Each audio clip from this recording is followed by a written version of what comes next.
Yo les amis, c'est Julien, j'espère que vous allez bien. C'est un vrai plaisir évidemment de vous retrouver aujourd'hui les amis pour une nouvelle émission un peu spéciale. Flash info, interruption spéciale les gars, comme vous pouvez le constater. Euh, et oui, c'est un top 8 d'un tournoi en Corée, on aime bien la Corée, qui s'est passé apparemment à Daegu. Daegu, euh, je connais le club de foot, pourquoi? Parce que je me suis servi du logo pendant très longtemps sur mon club FUT, sur FIFA. Enfin bon, on s'en bat les couilles, toujours est-il que euh, c'est un top 8. Et qu'est-ce que vous remarquez les amis? Qu'est-ce que vous remarquez? Regardez bien, il n'y a pas quelque chose qui vous choque là? Et si, effectivement, il y a le GOAT, le deck de Michiru qui est présent, et voilà, et c'est quand même incroyable. Vous n'êtes pas sans savoir que sur cette chaîne, lors de ces dernières semaines, après la réception de mon... c'est comment le nom exact? Je sais jamais, c'est le euh, Master Deck Set ou le Master Set Deck de Michiru. Enfin bon, vous avez compris, le dernier deck prédéfini qui est sorti. On essaye tout doucement de se mettre en condition et de se créer un premier deck format papier pour justement commencer l'aventure ensemble. Vous n'êtes pas sans savoir également que j'ai mis des doutes dans la première vidéo où on justement déballait le deck, où je me posais la question, je me disais est-ce que le support qui venait d'arriver serait suffisant pour faire en sorte que le deck soit dans l'immédiat assez fort ou qu'il soit boosté suffisamment pour faire des résultats et être un minimum compétitif. Alors je ne sais pas du tout à quel point ce tournoi est gros et puissant, enfin combien il y a de participants, je n'en sais rien du tout, je connais rien du tout, je sais pas ce que ça veut dire, WGP, voilà, je débute dans le game du Vanguard Game sur table, sur format papier, mais c'est très intéressant de le voir au milieu de deck. D'ailleurs, à noter, chose incroyable, il y a quand même deux Blankmir dans le top, donc c'est assez stylé. De Babs également, mais bon, ça on s'en doutait, un Batman également. Mais Suo le GOAT, apparemment, Blankmir, on n'est pas surpris, mais ça taffe bien. Mais toujours est-il que Dragé les Wed, les amis, en top 8, ça fait quand même super plaisir. Et figurez-vous on va voir la decklist que d'ailleurs m'a partagé le stratège sur Discord, parce que pour rien vous cacher, je ne suivais pas ce compte Twitter, je ne l'ai absolument pas vu sur Twitter. C'est une notif Discord du stratège que j'embrasse et que je remercie, qui m'a dit Maxiane, vite va voir, ça peut t'intéresser, parce que déjà tu fais pas les quêtes hebdo, au moins regarde mes messages sur Discord, vu que tu veux pas jouer sur Shadowverse.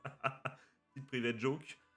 Toujours est-il, les amis, que ils ont, enfin, le mec a partagé sa decklist et on va pouvoir l'analyser. Il y a des choses très intéressantes. Déjà, la première chose qu'on peut noter et que je peux déjà vous dire, c'est que là, à l'heure actuelle, on peut quasiment on peut quasiment tout faire dans cette decklist. Donc, c'est c'est une vraie mine d'or pour essayer d'améliorer notre deck directement, puisque à part, je crois, cette G2 de type Jojo-esque, il est stylé, hein, il a du flow qui, je crois, ne peut pas être acheté. Le reste, c'est à tout moment, on sort le porte-monnaie, on est capable voilà, on est capable de l'avoir. On a les droits, les amis.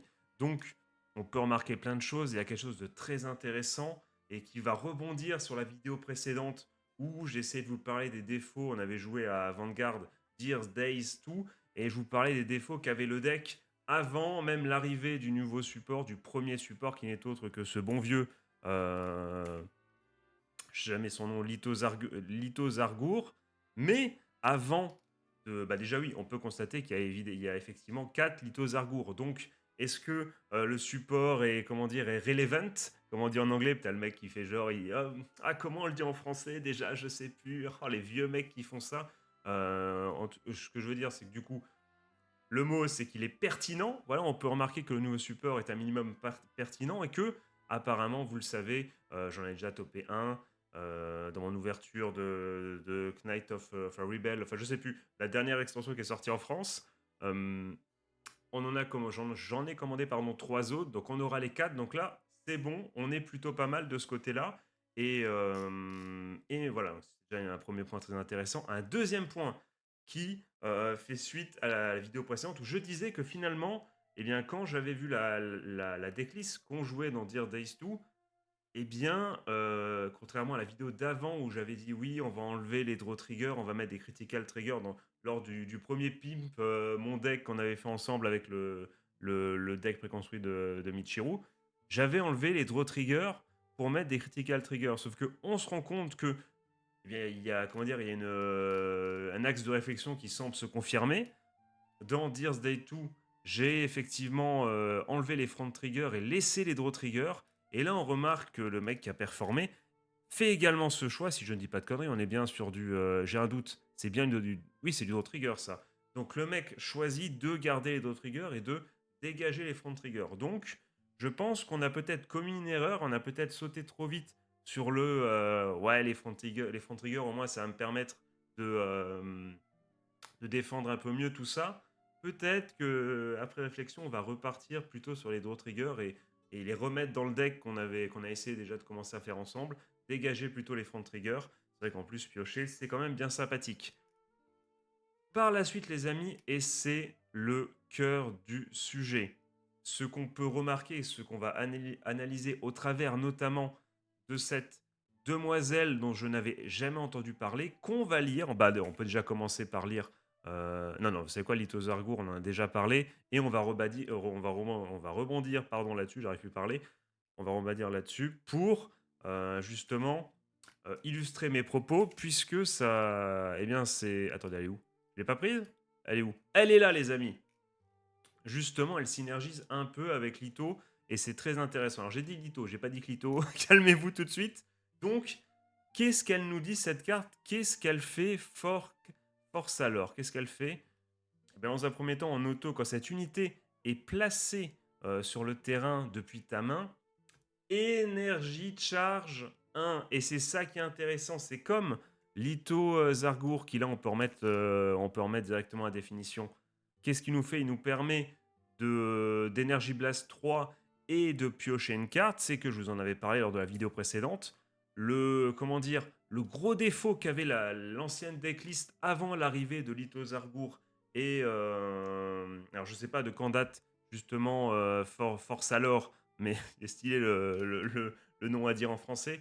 Mais toujours est-il qu'avant, tu n'avais que Tic Tac qui utilisait la fameuse ressource énergie. Et c'était ce qui était, on en avait parlé, c'était pour moi un des défauts du deck, c'est que oui, on utilisait les Counter Blast, tout ça, mais on devait choisir, on était en mode, ah putain, avec précision, donc il faut se prendre des dégâts, mais pas trop, c'était compliqué. Évidemment, la soul, on s'en sert effectivement, mais l'énergie, dans le deck avant, franchement, ça servait à quoi? À part à piocher, si t'as pas de tic-tac, donc tic-tac évidemment pour ceux qui débarqueraient, c'est cette carte, que j'ai rebaptisé tic-tac pour des raisons de je retiens jamais les noms, vous le savez, la maladie, tout ça. Ou juste, au pire, pour justement Energy Blast avec tic-tac. Donc, finalement, on n'utilisait pas beaucoup les ressources. Et maintenant, vous allez voir qu'au contraire, c'est très intéressant, puisque donc, non seulement ça a permis la carte énergie charge 1, mais en plus, à la fin d'une bataille dans laquelle cette unité a boosté, si tu as Energy Blast, ou 3 ou plus de fois,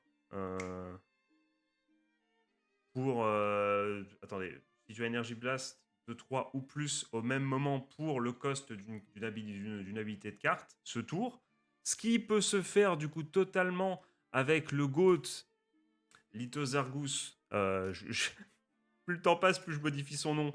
On va dire Litho, c'est bien. Ou même Tic Tac, les amis. Eh bien, tu vas le faire. Donc, tu vas pouvoir déclencher son deuxième effet, qui est de retirer l'unité, mais de piocher une autre carte. Donc, ça peut être très intéressant. De la pioche, de la pioche, de la pioche. On utilise un peu plus l'énergie et aussi on pioche beaucoup plus. Avec en plus le draw trigger qu'on remet dedans. Donc, franchement, on ajoute énormément de pioches en plus en comparaison au master deck set de base, le deck prédéfini. Donc je trouve ça très très intéressant. Franchement, c'est très très sympa. Jamais j'y aurais pensé. Il y a également un autre overtrigger. D'ailleurs, on m'a insulté. Ce que j'ai dit, je le connais pas celui-là. Le stratège m'a gentiment rappelé que si connard, tu l'as joué dans avec Magnolia 15 fois. Donc d'ailleurs, permettez-moi d'aller, excusez-moi, alors que je touche à tout, je fais des grands écrans, puis je réduis et tout. J'ai juste vérifié sur Discord. Il m'a dit que. Donc, il m'a traité de connard, et après, il m'a dit quoi? Le mec qui invente totalement. Donc, je lis, attendez. Donc, oui, donc l'Overtrigger violet, tu l'as joué, connard, avec, avec Magnolia. Donc, ce qu'il fait, c'est qu'apparemment, il prend une carte de la dommage TEP, il l'ajoute à ta main et tu peux call une carte depuis la main. Donc, c'est assez cheaté. Donc, apparemment, ça serait cet Overtrigger, même si je pense que, comment dire, choisir le bon Overtrigger, c'est pas forcément le premier truc que tu dois pimp. Je pense qu'on est plus dans des détails, évidemment, parce que déjà la carte se joue en 1. Donc, voilà, donc je pense qu'un autre Overtrigger de base peut facilement ou pour l'instant faire plus ou moins le taf, les amis. Donc, je trouve cette decklist super intéressante et je ne sais pas ce que vous en pensez. La question va être très simple. De toute façon, la vidéo ne va pas être très longue. Est-ce que vous pensez que c'est intelligent? Est-ce que vous pensez que partir sur une... elle est où Sur une... elle est où? Passer l'or, elle est où? Sur une fork à l'or, sur une fort à l'or. Franchement, le mec n'arrive absolument pas à retenir les noms, c'est critique. Donc, est-ce que vous pensez que partir sur cette carte, surtout que on va faire la recherche ensemble sur Card Market, les amis. Oui, j'ai regardé Tic Tac, évidemment, donc elle est toujours à 17 balles. Donc, je crois que c'est moins cher. De toute façon, on peut le voir. Il devrait y avoir un graphique, voilà. Donc, elle était quand même à 50 balles à un moment. Là, elle est remontée. Donc, est-ce que c'est suite à l'arrivée du, comment dire, justement, du deck préconstruit de Michiru, je ne sais pas. Mais elle est pour l'instant à 17 balles. Autant te dire que x4, ça fait quand même un petit, comment dire, un petit sac d'écus, tu vois, que je ne suis pas prêt à mettre dans l'immédiat. Enfin, franchement, pour moi, acheter Tic Tac, c'est vraiment si tu sais que tu vas jouer avec le deck et que tu veux être compétitif un minimum. Je pense que... Alors, je vais pas dire qu'on peut s'en passer, parce que Tic Tac, c'est la GOAT, elle fait piocher les mecs. C'est tellement cheaté de faire piocher, quel que soit le jeu de cartes. Mais pour l'instant, on va peut-être s'en passer. Donc, elle, pourquoi je l'ai mis? Je vous en parlerai après. Pour l'instant, allons chercher le prix de Forcalor, les amis. Force alors, Forcalor. Attends. De la triple rare, peut-être de base. Elle est quoi? Elle est à 5 balles. Donc, ça peut faire 10 balles. 10 balles les deux. Je sais pas si c'est la... Attendez, je vais retaper, je sais pas. Ça devrait être la moins chère, j'imagine, niveau des raretés. Je suis tellement... Qu'est-ce que j'écris? Qu'est-ce que j'écris?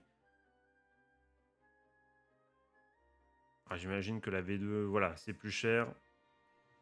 On va repartir sur la V1.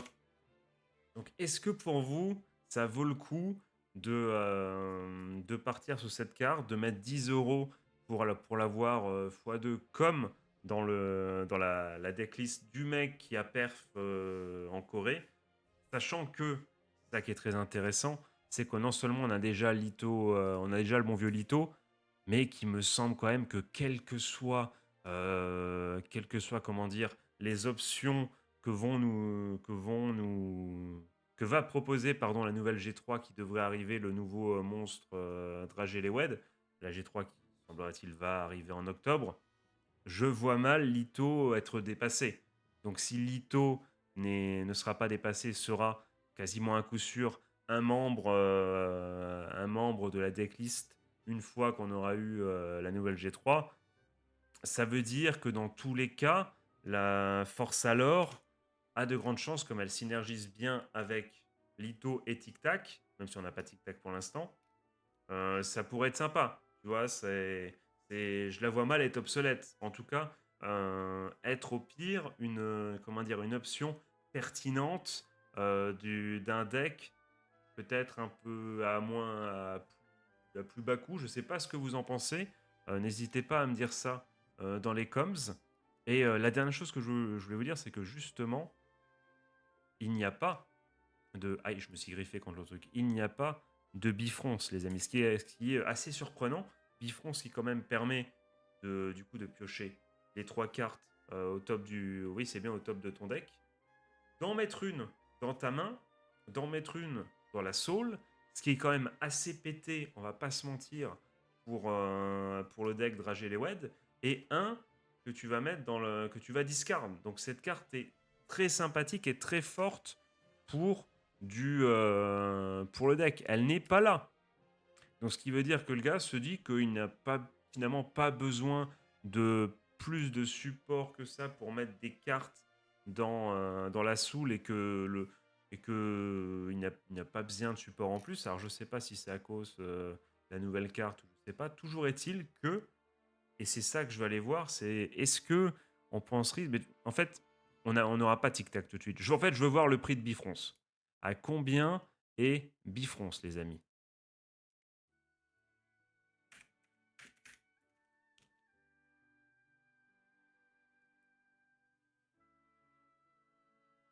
Elle est environ à 5 balles aussi. Donc, est-ce que vous pensez que malgré tout, Bifrons ne serait pas une bonne alternative à Tic Tac? Peut-être pas en 4. Qu'est-ce que vous pensez? Est-ce que vous pensez que Bifrons est pertinente? Bah, pertinente, oui. Bifrons dans le deck Dragé les Wed, elle serait pertinente. Mais est-ce qu'on pourrait se permettre de mettre Force alors et Bifrons? Bifrons à la place de Tic Tac.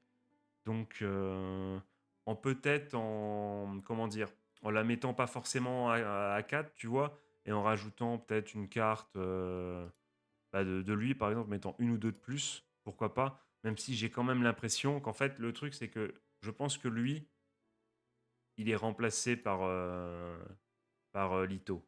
Je pense que c'est son remplaçant en plus fort, en fait. Ah tiens, on dirait presque lui en plus... Ça pourrait être lui en fait. Ça pourrait être lui en mode j'ai évolué, c'est peut-être ça. Les spécialistes du lore, n'hésitez pas à me dire ça dans les coms. Mais toujours est-il, alors que je viens de me. Attendez. Non, on s'en fout. Puis attendez. Je suis en train de me dire est-ce qu'il y a du son ou non. Je vais juste vérifier, mais on s'en branle totalement. De toute façon, est-ce que. Oui. Ah bah tiens, ça arrête maintenant. La vidéo s'arrête maintenant. C'est incroyable. J'ai vraiment bien fait. Donc on disait.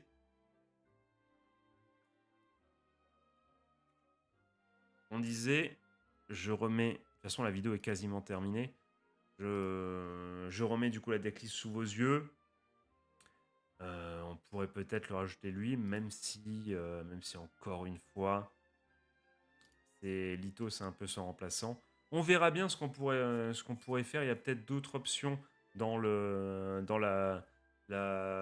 comment dire, le deck prédéfini que je n'ai pas encore visualisé. Peut-être des cartes qui pourraient faire le taf que j'avais dit précédemment. On les dégagerait du deck et peut-être finalement elles pourraient re-rentrer. On verra bien, mais du coup, qu'est-ce que vous pensez? Euh, Est-ce que elle valerait l'investissement de 10 balles pour l'avoir en x2?